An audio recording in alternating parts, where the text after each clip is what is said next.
فیلم با صحنه‌ای در سال 1995 شروع میشه. یک کوهنورد توی طبیعت وحشی گم شده و همین باعث میشه که این باور شکل بگیره که یه ویروس از حیات وحش اطراف داره پخش میشه. یه شکارچی به نام گریدی لاول به پسرش بلیک خبر میده که قراره با هم برن جنگل برای شکار. بلیک بعد از اینکه صبحونه‌ش رو خورد، همراه پدرش راهی جنگل میشه. توی مسیر پدرش شروع میکنه به یاد دادن قوانین و مقررات شکار توی جنگل عمیق. اما کم کم گریدی میفهمه پسرش حواسش زیاد به حرفاش نیست. برای همین چند تا سوال ازش میپرسه و مشخص میشه که بلیک جوابی نداره. این موضوع گریدی رو عصبانی میکنه. به پسرش میگه که جنگل خیلی قشنگه ولی همونقدر هم خطرناکه، چون آدما ممکنه گم بشن و یا حتی کشته بشن. همون موقع گریدی یه گوز میبینه، میخواد شلیک کنه ولی گوز فرار میکنه. لحظه بعد میفهمه که بلیک دیگه کنارش نیست. بلیک بیخبر دنبال یه موجودی رفته تا شکارش کنه. از پشت دوربین تفنگ یه موجود عجیب و غریب رو میبینه که داره توی منطقه میدوه ولی نتونست بهش شلیک کنه. وقتی داشت آروم برمیگشت، پدرش پیدا شد و با عصبانیت سرش داد زد. یهو صدای بلند و ترسناکی شنید. گریدی سریع به پسرش میگه باید قایم بشه. اونا مخفی میشن ولی صدا داره نزدیک و نزدیکتر میشه. گریدی اسلحه‌اش رو به سمت صدا نشونه میگیره. چند دقیقه بعد خودش میره تا بررسی کنه ولی چیزی پیدا نمیکنه. از دوربین تفنگ استفاده میکنه و یک گوز زخمی میبینه. ناگهان یه چیزی از جلوی چشش رد میشه و باعث میشه شلیک کنه. بعد از اون گریدی و بلیک صحیح و سالم خونه برمیگردن. گریدی شروع میکنه به تماس گرفتن با یه نفر و بهش میگه موجودی رو دیده و باید کاری بکنه تا بچه‌ها امن بمونن. سختگیر بودن و تون خوب بودن گریدی رابطه‌اش با بلیک خراب کرده. صحنه تغییر میکنه و میریم به 30 سال بعد. میبینیم که بلیک حالا ازدواج کرده و یه دختر به اسم جینجر داره. اونا توی سان فرانسیسکو زندگی میکنن. یه روز بلیک و جینجر توی شهر بیرون بودن که ناگهان جینجر جلوی یه مرد غریبه میپره. اون مرد چند تا حرف تند بهش میزنه. بلیک سریع به سمت دخترش میده و بعدش با هم برمیگردن خونه. رابطه‌شون نزدیک و صمیمیه. اون موقع میفهمیم که بلیک با زنی به اسم شارلوت ازدواج کرده. سر میز شام بلیک به شارلوت میگه که گواهی فوت پدرش گریدی رو دریافت کرده و این یعنی دیگه واقعا مرده. بلیک به دخترش هم میگه آرزو میکرد کاش پدرش رو بهتر میشناخت، چون وقتی بچه بود گریدی خیلی سختگیر بود و همیشه ازش میترسید. هرچند بلیک موقعی که شارلوت درباره کارش حرف میزنه علاقه زیادی نشون نمیده. فرداش میره سر کار شارلوت و بهش میگه که احساس میکنه زندگیشون داره از هم میپاشه و با جینجر هم اونقدر که باید ارتباط برقرار نکردن. بلیک نمیخواد همون اتفاقی که بین خودش و پدرش افتاد حالا بین خودش و دخترش تکرار بشه. برای همین پیشنهاد میده همه با هم به مزرعه پدرش برن، چون کلیداشو گرفته. دیگه میتونن آخر هفته رو اونجا بمونن و به عنوان یه خانواده بیشتر با هم وقت بگذرونن. شارلوت اولش میگه نمیتونه کارشو رها کنه ولی بعد از اصرار بلیک و تعریف کردن مادرش قبول میکنه مرخصی بگیره. روز بعد خانواده به سمت اوورگن سفر میکنن. وقتی میرسن میبینن جاده بسته است. بلیک نقشه رو نگاه میکنه. همون موقع مردی که از بالای خونه درخت نگاهشون میکرد به سمتشون میاد. شارلوت از دیدنش احساس خوبی نداره. اون مرد خودش رو درک معرفی میکنه، یکی از اهالی محلی که گریدی رو میشناخت و بلیک هم یادشه. درک بهشون هشدار میده که موندن توی جنگل توی شب اصلا امن نیست، چون برق نداره. بعد همراه خانواده میشه تا کمکشون کنه راهو پیدا کنن و برگردن به مزرعه. شارلوت از این موضوع خوشحال نیست ولی مجبور میشه قبول کنه. توی مسیر شبونه بلیک ناخواسته با ماشین به یه موجود دوپا میزنه. همین باعث میشه که ماشینشون از سرازیری بیفته و بین درخت گیر کنه. در یه شرایط پر از ترس درک از ماشین پرت میشه بیرون و شدیداً زخمی میشه. بلیک به شارلوت و جینجر کمک میکنه از ماشین بیرون بیان. وقتی در رو میبنده موجود به پنجره میکوبه و دست بلیک رو زخمی میکنه. بعد درک رو میکشه و میبره. لحظه بعد بلیک خانواده‌اش رو نجات میده و خوشبختانه آسیب جدی ندیدن. اونو برای فرار میدونن و بالاخره به خونه میرسن. صدای جیغ موجود همچنان توی جنگل میپیچه. بلیک خانواده‌اش رو توی خونه پنهان میکنه در حالی که موجود محکم به در میکوبه. سریع میره ژنراتور رو روشن میکنه تا برق رو فعال کنه. وقتی نور روشن میشه پیش دخترش میره و بابت این اتفاق وحشتناک ازش عذرخواهی میکنه. بعد شارلوت و بلیک درباره موجود صحبت میکنن. بلیک میگه که نمیدونه اون چی بود. میخواد با بیسیم تماس بگیره اما بوی عجیبی به مشامش میخوره. دنبالش میره و یه اتاق پر از گوشت پیدا میکنه. یکم از اون گوشت میخوره، چند تا از دندوناش میریزه. شارلوت زخم دستش رو میبینه. گلی خیلی بزرگ و خونیه. نیمه شب بلیک شروع میکنه به عرق کردن شدید و نسبت به صداها خیلی حساس میشه. میتونه چیزایی مثل حرکت عنکبوت روی دیوار یا صدای موجود بیرون رو بشنوه. دیگه خوابیدن براش غیر ممکن شده. کم کم خیلی بیمار میشه و همه چی دور سرش میچرخه. میره پایین سراغ خانواده‌اش. بعد نزدیک در میشه که یهو پاش گیر میکنه و موجود سعی میکنه از درشه سگ بکشدش بیرون. شارلوت سریع چکش برمیداره و میکوبه به دست موجود تا از شوهرش جدا بشه. بلیک بیهوش میشه و چند ساعت بعد به هوش میاد.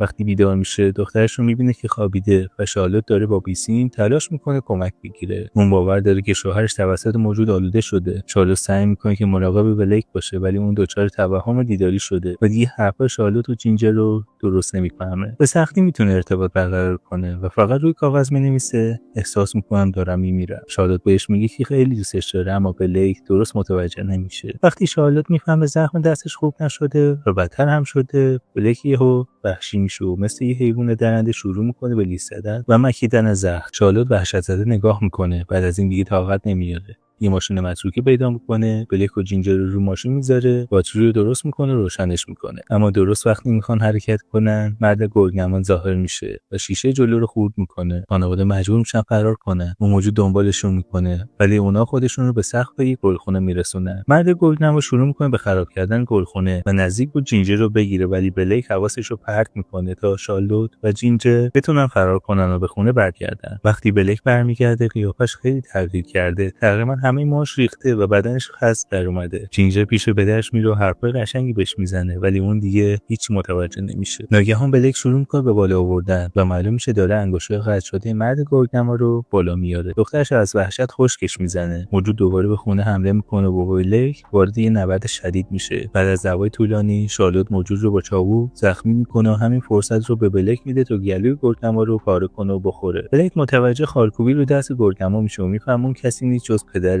گریدی. سریع از خونه بیرون میده و شروع میکنه به تغییر شکل. لحظه بعد خودش کاملا گرگنما میشه و دیگه نمیتونه جلوی غریزه حیوانیش رو بگیره. شارلوت کم کم میفهمه چرا بلیک فرار کرده، مخصوصا وقتی جینجر براش توضیح میده. اما بلیک دوباره برمیگرده از پشت پنجره به شارلوت خیره میشه. شارلوت وحشت زده دخترش رو برمیداره به سمت طویله میدوه. بلیک تعقیبش میکنه و درو میشکنه.